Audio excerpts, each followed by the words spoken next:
তোমাদের এর আগের দিন ক্লাসে আমি বলেছিলাম যে এর পরের দিন তোমাদের 5 নম্বরের কোশ্চেনের সাজেশন দেবো। তো আজকে সেই 5 মার্কসের কোশ্চেন নিয়ে আমি তোমাদের সামনে হাজির হয়েছি।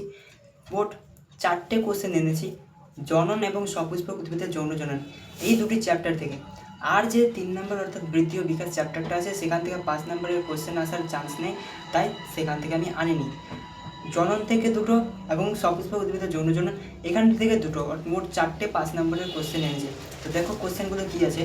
প্রথম কোশ্চেনটাই দেখো কি বলেছে, ফার্নের যৌনক্রম রেখাচিত্রের সাহায্যে দেখাও। আমি তোমাদের বলেছিলাম বারবার করে যে ফার্নের যৌনক্রমটা 5 নম্বরের বা এই কোশ্চেনটা পরীক্ষায় আসার চান্স আছে, এটা খুবই গুরুত্বপূর্ণ। তো এই কোশ্চেনটাই কিন্তু আজকে নিয়ে এসেছি, যে এটা খুবই গুরুত্বপূর্ণ। ফার্নের যৌনক্রম একে রেখাচিত্রের সাহায্যে দেখাতে বলেছে, এটা হলো 1 নম্বর কোশ্চেন। 2 নম্বর, উদাহরণের সাহায্যে উদ্ভিদের অঙ্গজ জনন পদ্ধতিটি বুঝে দাও।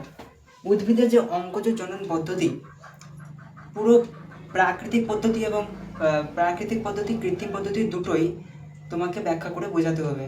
তো অঙ্গজ জননের যে পদ্ধতিটা সেটা তোমাকে বুঝিয়ে দিতে বলেছে। এটা হলো 2 নম্বর কোশ্চেন। কত মার্কসের? প্রতিটা কোশ্চেন কিন্তু দেখো 5 মার্কসের। 3 নম্বর বলছে সপুষ্পক উদ্ভিদের নিষেক বা দ্বিনিষেক প্রক্রিয়ার চিত্র অঙ্কন করো। সপুষ্পক উদ্ভিদের যে নিষেক প্রক্রিয়া ওটাকে বলা হচ্ছে দ্বিনিষেক, সেটার পুরো চিত্রটা অঙ্কন করতে বলেছে, ঠিক আছে। আর কি 4 নম্বর লাস্ট কোশ্চেন হচ্ছে সপুষ্পক উদ্ভিদের ভ্রূণস্থলীর চিত্র অঙ্কন করো। এই যে নিষেক, পুরো যে নিষেক প্রক্রিয়া যেখানে হচ্ছে, পুরো চিত্রটা যদি তুমি এঁকে নাও তাহলে এই ভ্রূণস্থলীর চিত্রটা তোমার কিন্তু হয়ে যাবে। কারণ দ্বিনিষেক প্রক্রিয়ার যে চিত্র তার মধ্যে কিন্তু এই ভ্রূণস্থলীটা লুকিয়ে থাকছে, ঠিক আছে। তো পুরো চিত্রটা অঙ্কন প্র্যাকটিস করবে এবং তার সঙ্গে ভ্রূণস্থলীটাকে আলাদাভাবে প্র্যাকটিস করবে, দুটোই প্র্যাকটিস করবে। আর ফার্নের যৌনক্রমটা ভালোভাবে প্র্যাকটিস করবে। এটা এই প্রতিটা কোশ্চেন 5 নম্বরের। আগের ক্লাসগুলোতে আমি 2 নম্বরের এবং 3 নম্বরের দিয়ে রেখেছি, সেগুলো যদি না দেখে রাখো তো সেগুলো কিন্তু দেখে নেবে।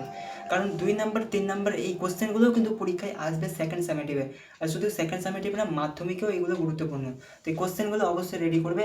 আর পরবর্তী যে সাজেশন আসবে বাকি চ্যাপ্টারগুলো থেকে, সেগুলো যাতে তোমরা তাড়াতাড়ি পেয়ে যাও তার জন্য চ্যানেলটাকে এক্ষুনি সাবস্ক্রাইব করে রাখো। তাহলে তোমরা সেই সাজেশনগুলো কখনো মিস করতে পারবে না আর ক্লাসগুলো মিস করবে না। তো প্রতিটা কোশ্চেন, এই 4টে কোশ্চেন 5 নম্বরের, ভিডিওটাকে পজ করে লিখে নাও। আর কোনটা কোশ্চেন যদি বুঝতে অসুবিধা হতে থাকে তা আমাকে কমেন্টে বলতে পারো। তুমি দাগ নাম্বার দিয়ে আমাকে বলবে, আমি কমেন্টে ক্লিয়ার করে বলতে দেবো যে কোশ্চেনটা আসলে কি, বা কোশ্চেনটা সম্বন্ধে যদি কোনো কিছু জানার থাকে তাহলে আমি সেটা জানিয়ে দেবো। দেখা হচ্ছে নেক্সট ক্লাসে। সবাই ভালো থেকো, সুস্থ থেকো।